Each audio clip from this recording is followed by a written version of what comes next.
ദൈവസഹായത്താലും ഈ alcoholics anonymous എന്ന കൂട്ടായ്മയുടെ ശക്തി കൊണ്ടൊന്നും മദ്യപിച്ചിട്ടില്ല. പേര് ഹരിഹര ലക്ഷ്മണൻ. ഹായ് ലക്ഷ്മൺ സാറേ. Hi hi sir. Hi Lakshman sir. Hi, good evening to all. അപ്പോൾ നമ്മൾ ഇന്ന് 14ാമത്തെ ചാപ്റ്റർ 14 നിന്ന് തുടങ്ങാനാണ് ഉള്ളത്. അന്ന് 13ാമത്തെ ചാപ്റ്റർ കംപ്ലീറ്റ് ചെയ്തു. Okay, chapter 14, when in the issue dated March 1st, 1941, the Saturday Evening Post published an article about Alcoholics Anonymous. The struggling society was finally charted on the map of national consciousness through the telling power of America's #1 family magazine. അപ്പോൾ ഈ നമ്മൾ വായിച്ചുകൊണ്ടിരുന്ന പല പ്രശ്നങ്ങളും കൂടി കടന്നുപോയിക്കൊണ്ടിരുന്ന ഒരു സമയമായിരുന്നു. അപ്പോൾ March 1-ാം തീയതി Saturday Evening post published an article, ഒരു ആർട്ടിക്കിൾ പബ്ലിഷ് ചെയ്തു. ആൽക്കഹോളിക്സ് അനോണിമസിനെ കുറിച്ച് ഒരു ആർട്ടിക്കിൾ പബ്ലിഷ് ചെയ്തു സാറ്റർഡേ ഈവനിങ് പോസ്റ്റിൽ. അപ്പൊ ഈ കഷ്ടപ്പെട്ടുകൊണ്ടിരിക്കുന്ന ഈ ഒരു സമൂഹം, അതിന് ഒരു നാഷണൽ കോൺഷ്യസ്നസ്, ഒരു ദേശീയ തലത്തിലുള്ള ഒരു ഇതുണ്ടായി. through the telling power of America's #1 family magazine. അമേരിക്കയുടെ ഏറ്റവും മുന്തിയ ഒരു magazine, family magazine. It was, as Marty M. said, the most exciting that had ever happened because we wanted publicity so badly. മാർട്ടി പറയുന്നത് ഇതൊരു വളരെ ഒരു എക്സൈറ്റിംഗ്, അതായത് വളരെ ആവേശം കൊള്ളുന്നൊരു സമയമായിരുന്നു. എന്താ വെച്ചാല് നമുക്ക് കുറച്ച് പബ്ലിസിറ്റിയുടെ ആവശ്യം ഉണ്ടായിരുന്നു, ആളുകൾ ഇത് അറിയേണ്ടതായിട്ടുണ്ടായിരുന്നു എന്നുള്ളതാണ്. We wanted somebody to know about this. കുറച്ച് ആളുകൾ ഇത് അറിയണം എന്നുള്ള ഒരു ആവശ്യം ഉള്ളത് കൊണ്ട് judge Curtis Bok, owner and publisher of the Saturday Evening Post, അതിന്റെ ഓണർ, സാറ്റർഡേ ഈവനിങ് പോസ്റ്റിന്റെ owner judge Curtis Bok, had heard about AA through 2 Philadelphia friends. അദ്ദേഹം ഫിലഡൽഫിയ എന്ന് പറഞ്ഞ സ്ഥലത്തിലെ 2 ആൽക്കഹോളിക്സ് അനോണിമസ് 2 ഫ്രണ്ട്സ് മുഖാന്തരം ആൽക്കഹോളിക്സ് അനോണിമസിനെ കുറിച്ച് അദ്ദേഹം കേട്ടിട്ടുണ്ടായിരുന്നു. Doctors A Wiese Hammer and C Dudley Saul, ഇവർ രണ്ടുപേരായിരുന്നു. who were singing its praises. ഈ രണ്ടുപേരും അതിനെ വളരെ ഉയർത്തി സംസാരിച്ചു കൊണ്ടിരുന്നു, അതാണ് പറയുന്നത്. A had reached Philadelphia in much the same way it had reached Akron and was now reaching other parts of the country. Alcoholics Anonymous എങ്ങനെ അക്രോണിൽ വന്നു, അതേപോലെ മറ്റു സ്ഥലങ്ങളിലേക്കും വ്യാപിച്ചു കൊണ്ടിരുന്നു. അതുപോലെ തന്നെയാണ് ഫിലഡൽഫിയയിലും മറ്റു സ്ഥലങ്ങളിലേക്കും അത് പടർന്നുകൊണ്ടിരുന്നതെന്ന് പറയാണ്. Men traveling on business, once again employed after having gotten sober, would find themselves alone in strange hotel rooms in strange cities. As Bill had done, they would seek out other alcoholics. But Bill W. അന്ന് hotel ഒരു bar റൂമിൽ അവിടെ ഇരുന്നിട്ട് ആണ് ബോബിന്റെ number തപ്പിയെടുത്ത് ചെയ്ത ആ കാര്യത്തിൽ അതിന്റെ അതേപോലെയുള്ള കാര്യങ്ങള് ഒരുപാട് ബിസിനസ്സുകാരും മറ്റു ആളുകളും ഈ ഹോട്ടൽ റൂമിൽ താമസിക്കുന്നവര്, അറിയാത്ത സിറ്റിയിലൊക്കെ പോയി താമസിക്കുന്ന അവര് ബില്ല് ചെയ്ത പോലെ ചെയ്തിരുന്നു. They would seek out other alcoholics, മറ്റു മദ്യാസക്തരെ ബന്ധപ്പെടാൻ അവര് ശ്രമിച്ചിരുന്നു. To help them get sober and to help themselves staying sober. അതന്നെയാണ് ബില്ലും, അതന്നെയാണ്, അതിലൂടെയാണ് ബില്ല് മനസ്സിലാക്കിയത്. തനിക്ക് സോബറായിരിക്കണമെങ്കിൽ താൻ മറ്റൊരു മദ്യാസക്തനെ ഈ സഹായം ചെയ്യണം, ഈ മെസ്സേജ് കൊടുക്കണം. അപ്പൊ അങ്ങനെ അതുപോലെ തന്നെ ഇവരും ചെയ്തു. അതായത് ഇവർക്ക് അവരവരുടെ സോബറൈറ്റി നിലനിർത്താനും വേറൊരാളെ സോബറായി ആക്കുവാൻ വേണ്ടിയിട്ടുള്ള സഹായം ചെയ്യുവാനും വേണ്ടിയിട്ടാണ് ഈ പ്രവൃത്തി ചെയ്തിരുന്നത്. Early in 1940, Jimmy B., the salesman who had earlier insisted on toning down the God references in the big book, had gone to Philadelphia to take a job. ഇദ്ദേഹമാണ് ഈ ദൈവം എന്നുള്ള കാര്യത്തെക്കുറിച്ച് കുറച്ച് അതിന്റെ ശബ്ദം കുറച്ച് കുറയ്ക്കാൻ വേണ്ടിയിട്ട് പറഞ്ഞ ഒരാളായിരുന്നു. ബിഗ് ബുക്കിൽ അതിന്റെ ഒരു ശബ്ദം കുറയ്ക്കാൻ വേണ്ടി ദൈവം എന്നുള്ള ഒരു വല്ലാതെ ദൈവത്തെക്കുറിച്ചുള്ള ഒരു പരാമർശം അതിനെ കുറച്ച് കുറയ്ക്കാൻ വേണ്ടി പറഞ്ഞ ഒരാളായിരുന്നു ഈ ജിമ്മി ബി. അദ്ദേഹം ഒരു സെയിൽസ്മാൻ ആണ്. അദ്ദേഹം ഫിലഡൽഫിയയിൽ പോയിട്ടുണ്ടായിരുന്നു ഒരു ജോലിയുടെ ആവശ്യത്തിനായിട്ട്. Bill had supplied him with the names of some Philadelphia prospects, including George S., who had sobered up after reading Alcoholics and God in Liberty. Bill ഈ ജിമ്മിക്ക് കുറച്ച് ഫിലഡൽഫിയയിലുള്ള മദ്യാസക്തരുടെ പേര് കൊടുത്തിട്ടുണ്ടായിരുന്നു, ഇൻക്ലൂഡിങ് ജോർജിയസ്. ഈ ജോർജിയസ് എന്ന് പറഞ്ഞ ആള് നേരത്തെ തന്നെ സോബറായിട്ടുണ്ട്. അദ്ദേഹം ആൽക്കഹോളിക്സ് ആൻഡ് ഗോഡ് എന്നുള്ള ഒരു പുസ്തകം വായിച്ചിട്ടുണ്ടായിരുന്നു. I quickly found I would need a few fellow alcoholics around me if I was to stay sober, said Jimmy. Jimmy പറയുകയാണ്, പെട്ടെന്ന് അദ്ദേഹത്തിന് മനസ്സിലായി എനിക്ക് ചുറ്റും കുറച്ച് മദ്യാസക്തർ കൂടി ഉണ്ടാവണം, എന്നാൽ മാത്രമേ എനിക്ക് സുബോധം നിലനിർത്താൻ സാധിക്കുള്ളൂ എന്നുള്ള കാര്യം ജിമ്മി പറയുകയാണ്. Thus, I found myself in the middle of a brand new group.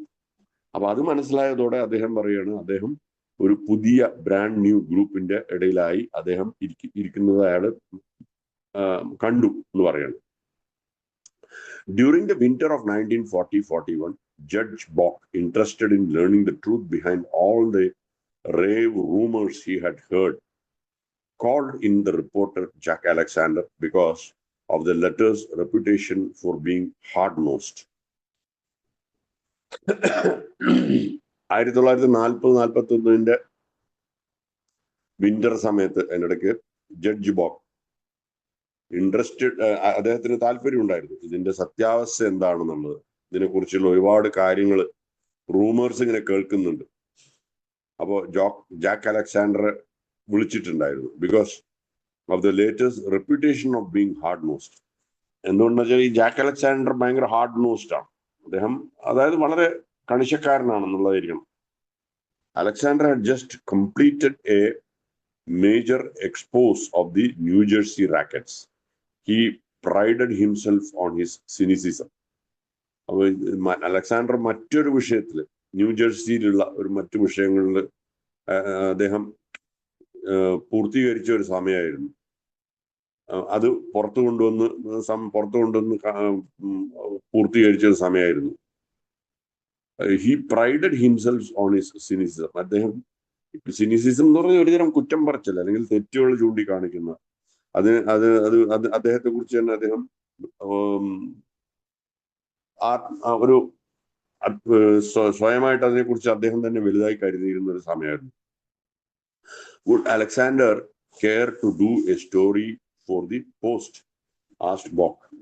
At first the reporter was hesitant, but when he learned that this Alcoholics Anonymous had connections with both religion and Rockefeller, his appetite was whetted. അപ്പൊ ഇദ്ദേഹം ഇത് ചെയ്യുവോ എന്നുള്ള ഒരു സംശയം ഉണ്ടായിരുന്നു. ഈ ബോക്ക് ചോദിച്ചിട്ടുണ്ടായിരുന്നു. ആദ്യം ഈ റിപ്പോർട്ടർ കുറച്ച് സംശയാലു ആയിരുന്നെങ്കിലും ആൽക്കഹോളിക്സ് അനോണിമസിന്റെ കണക്ഷൻസ് റിലിജിയനുമായിട്ടും പിന്നെ റോക്ക്ഫെല്ലറുമായിട്ടുള്ള കണക്ഷൻസ് അതിന് സഹായിച്ചു എന്നാണ് പറയുന്നത്. In the four AA members who called on him at his apartment, Alexander said, they were good looking and well dressed and we sat around drinking Coca-Cola. അപ്പൊ ഈ 4 പേര് അലക്സാണ്ടറെ കാണാൻ പോയ ആൾക്കാര്, അതായത് റിപ്പോർട്ടറെ കാണാൻ പോയ ആൾക്കാര് നല്ല രീതിയിൽ ഡ്രസ് ചെയ്തിട്ടുണ്ടായിരുന്നു. നല്ല കാണാനും നല്ല ആൾക്കാരായിരുന്നു. അവര് ചുറ്റുമിരുന്ന് കൊക്കക്കോല കുടിക്കുന്നുണ്ടായിരുന്നു. which was all they would take. They spun yarns about their horrendous drinking misadventures. They spun yarns about their horrendous അവരുടെ കുടിക്കഥകൾ അവർ പറയുന്നുണ്ടായിരുന്നു. The stories sounded spurious. And after the visitors had left, I had a strong suspicion that my leg was being pulled. They had behaved like a bunch of actors sent out by some Broadway casting agency. ഇതായിരുന്നു ഒരു തോന്നൽ. അവര് കുറച്ച് അഭിനയിക്കാൻ വേണ്ടി അയച്ച ആൾക്കാരെ പോലെ ആണോ എന്നൊരു സംശയം തോന്നിയിരുന്നു. അതായത് ഒരു നല്ല രീതിയിലാവില്ലേ എന്നുള്ളൊരു സംശയം തോന്നിയിരുന്നു. അതായത് ഇവരുടെ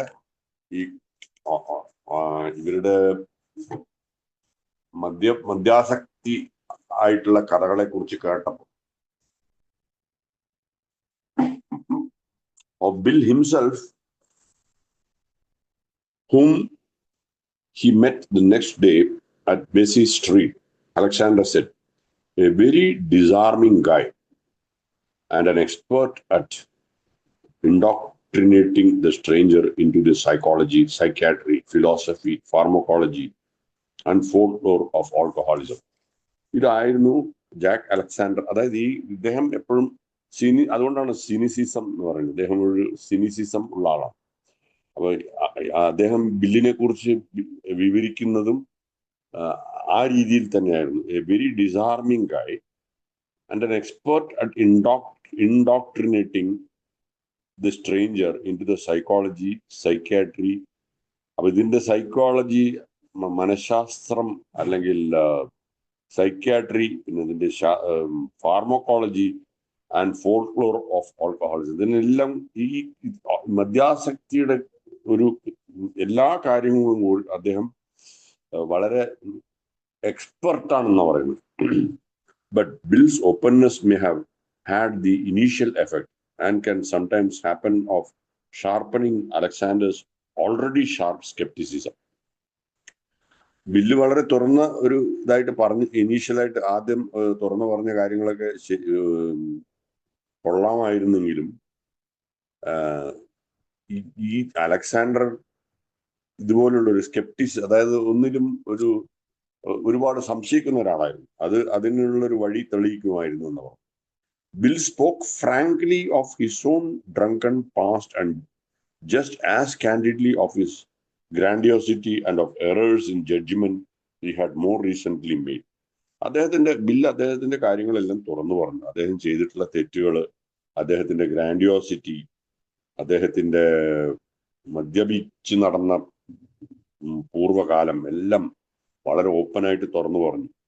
his candor struck the reporter as being either incredibly naive or a bit stupid. അപ്പൊ ഇതിങ്ങനെ സംസാരിച്ചപ്പോ അദ്ദേഹത്തിന്, ഈ അലക്സാണ്ടറിന് തോന്നിയത്, ഒന്നില് ഇത് നൈവ് എന്ന് പറഞ്ഞു കഴിഞ്ഞാല് ഒരു പുതിയ തരമായിട്ടുള്ളത്, അല്ലെങ്കിൽ അതുവരെ ചെയ്തിട്ടില്ലാത്ത ഒരു കാര്യം പുതിയതായിട്ട് പറയുന്നത് പോലെ. ഒന്നിൽ അങ്ങനെ അല്ലെങ്കിൽ സ്റ്റുപ്പിഡ്, എ ബിറ്റ് സ്റ്റുപ്പിഡ്, ഒരു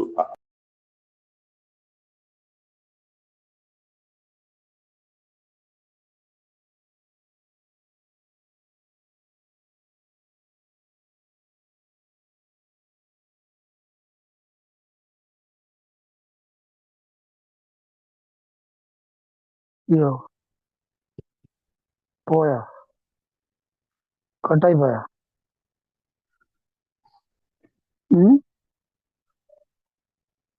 അപ്പോ അതെ വന്നിട്ടുണ്ട്, പിന്നെ വന്നിട്ടുണ്ട്. വന്നോ പെട്ടെന്ന്? Okay okay.